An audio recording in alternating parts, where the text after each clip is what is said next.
So tell me what's going on for you. How could I help? Right now, I'm in the process of doing untimed sections, and I feel like I've been doing it for the past 3 weeks. I've been mostly focusing on LG and LR, and now the problem is that I'm having is moving on from untimed to timed, or even moving on from untimed time to practice test. I don't know when to kind of make that jump, and I plan on taking the test on November, so I still have a few months to, to really get myself into that the timed and full length test, and I just don't know when to take that approach or take that next step. Yeah, you've got a lot of time. We're speaking now mid-July, so you've got just about 4 months until the November LSAT. And you're right to be thinking about deliberately choosing when to move on. A lot of people just jump straight into practice exams, straight into time sections, but you got to build the foundation first. So I would ask you, do you feel proficient in the basics? Do you have a strong foundation in each section and each question type? No.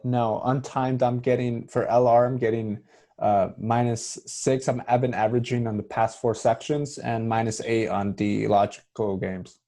Then it's not time to move on yet. You still have things to learn in the foundation. So you want to learn the theory, then apply doing individual questions by type when you notice a particular weak area. And only once you feel good about that, then do you move on.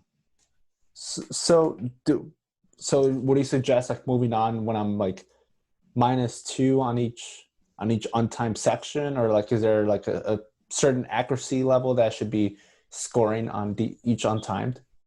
I'm not going to give a specific number on this because it's really about where you want to be, what your goals are, and there's always trade-offs, right? Like if you're a month before the exam and you still don't feel great about where you're at, but you've got to take that particular test date, then you've got to move on to timing no matter what.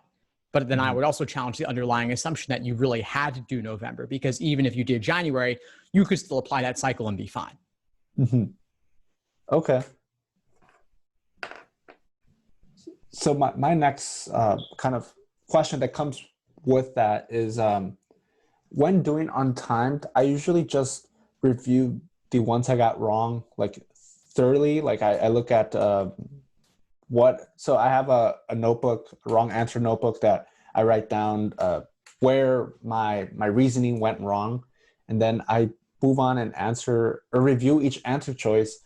But I don't know if I should be doing that with the ones I got correct, since it's untimed. So my guess, my train of thought is, since I did it untimed, like my reasoning was fine versus if I was doing it untimed.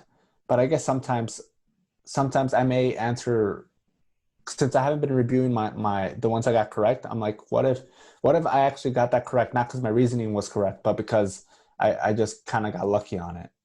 That is a very intelligent way to think about it. I agree that it's worth not only reviewing the ones you get wrong, but also the ones that give you difficulty, even if you got it right, or you guessed on it and got it right, or you could have done it more efficiently, even if you still got it right technically. Because the LSAT being so strictly timed, it's not enough to get it right. You got to get it right efficiently. And lucky guesses could have just as easily gone the other way. And so I recommend what I call the Socratic review method. You can look this up on my YouTube channel. And the idea is that regardless of whether you get it right or not, you still have to go through that same review process. And keeping a wrong answer journal is a great way to go about it. So would you suggest, like in the early stages, to review each question that I've taken untimed? Not necessarily every single question you do, because that quickly becomes overwhelming. That's a lot of questions, most likely. Yeah. And so I would recommend two things. One is do fewer questions and review them in more depth, but still you don't have to review every single one. If you got it right, you feel good about it, and you solved it efficiently, no need to spend more time there. Instead, focus on where you really need the attention, which is anything you could have done better. Okay. Like I mentioned, like I've been doing one LR passage and one LG passage within the week, then reviewing it in that week. But I don't know if I should be also doing like problem sets, because I guess something that noticed, at least in the past trends, is that I've been getting a lot of the Flaw questions wrong. And even though I review them thoroughly untimed, sometimes I don't review question type, like problem set, like a set of 10 of flaws. Like, I don't know if I should be doing problem sets in between before I take another untimed section, or should I just be reviewing thoroughly the flaw questions that I get wrong? Yes to both. It's all good. So there are some cases where doing untimed questions by type is good. There are other cases where going through an entire section is good. If you want to drill flaw questions, then yeah, do several flaw questions by type. If you want to mix it up, then mix it up with a full section. That's perfectly fine. Mm-hmm. Okay. And I have another question regarding like flaw questions. So something that I've noticed, at least from some of them, is that at least in my train of thought, you may have a different response to this, but sometimes a flaw question, from what I see it, may have other like minor flaws, but it's not the main flaw in the argument. And I don't know if that's just me noticing that, or if it's kind of something that LSAT writers do and have like minor flaws, but it's not the big flaw in the argument. Yeah, I know what you're talking about. And I wouldn't say that the minor flaws are necessarily deliberate. I would say it's more simply because arguments contain gaps. Yeah.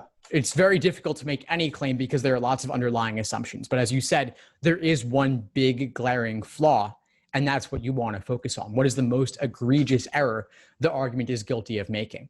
And as we said, drilling flaw questions by type will help you recognize that. So it's certainly worth doing. And you'll notice that some flaws are classic logical fallacies. Others are simply failing to consider something major. So not every flaw can be categorized as ad hominem personal attack or correlation causation or confusing necessary sufficient. Those all come up, but some of them will just be unique to that particular situation. Okay. And something that I've also been struggling with is like necessary assumption, sufficient assumption, kind of like when I see a necessary assumption, like I see like, okay, if the conclusion is true, then what must be true if the conclusion is true? So something that bridges the gap between like, I guess, the premise to the conclusion. But then when it comes to sufficient assumption, it's like, you know, what validates this conclusion that is drawn? And sometimes I'm like, sometimes I get confused on understanding. They seem similar to me. They seem really similar to me. Like, I don't know if you could explain it better. Like, I don't know. They just seem really similar to me, because in the end, I feel like they're protecting the argument from not falling apart. But I don't know. I don't know if you could explain it to me a little better. Yeah, this is a common problem area, and I'm not going to go into all of it because I've done this several times before on the YouTube channel, but I will say that it's important to come at them from completely different perspectives, completely different approaches. They are both assumptions. They do both relate to gaps in the argument, but I would think of sufficient assumption as bridging the gap 100%, leaving no ambiguity at all. Necessary assumption does not necessarily close it all the way, but it's simply something that's required in order for the argument to work. And it's in the very name. Necessary assumption is required. Sufficient assumption is enough to guarantee it all the way. Okay. That's, yeah. Okay. That makes it a little bit more clear. Thank you. Yeah, sure, of course. And I have one more final question, and this is because I've been saving up some money from my summer jobs and all, and I really wanted to do well on this test because I see this as an investment, you know, like in the long run. And I was wondering how, you know, how do I go from, like, how many times, if I hire a tutor, how many times is it recommended to meet with that tutor? Because I don't know any of my friends who have tutors, but I wanted to try to get a tutor, but I don't know how many times should I meet with that tutor. Once a week, twice a week, or even once or twice a month. I don't know where to go from that. It's not about the number of times. It's about the insights that you get from those sessions. Mm. So if you just want a tutor who's going to walk through problems with you, you could have lists of every single problem that gives you trouble and every single one you got wrong, single one that you could have solved more efficiently. And you could spend 10 hours a week working with somebody to go through all the problems with you. Or you could have someone who you bring your toughest problems to you and you go through those in depth. Then you take the insights you gain from those to study more effectively on your own. Like for me personally, I coach, I don't tutor. And so I'm not looking to cover every single LSAT problem under the sun with a student. I ask my students to send me the 3 to 5 hardest problems they've recently encountered. And we go through those in depth. We might meet once a week. We might meet twice a month. We might meet 3 times a month. It's not about that. That's somewhat arbitrary even. And that's based on the test date. If your test date's a month away, you might meet more frequently. If it's 4 months away, as in your case, maybe a little bit less frequently. But I'd be thinking more about what do you want to get out of it and come to the sessions incredibly prepared to get a lot out of it. And if you do, you may not need as much live time with the expert. Okay. All right. All right. Thank you, Mr. Schwartz. That's really all the questions I came in with that I was, I guess, kind of having trouble answering. Of course. Yeah, sure. And you can call me Steve, by the way, but I'm glad I was able to help. Before we sign off, what would you say is the biggest insight you got from our call today? The biggest one was definitely the necessary and sufficient assumption. Sufficient assumption is about 100%. And the necessary assumption is kind of closing that gap, but not all the way. Nice, awesome, man. We'll keep in touch. Let me know if you need anything moving forward. Yeah, for sure. Thanks for tuning into the show. Please subscribe if you haven't done so already to be notified of new episodes as I release them. And feel free to reach out if you need anything at all as you move forward with your prep. I'm happy to help however I can. In the meantime, I'll wish you all the best and take care.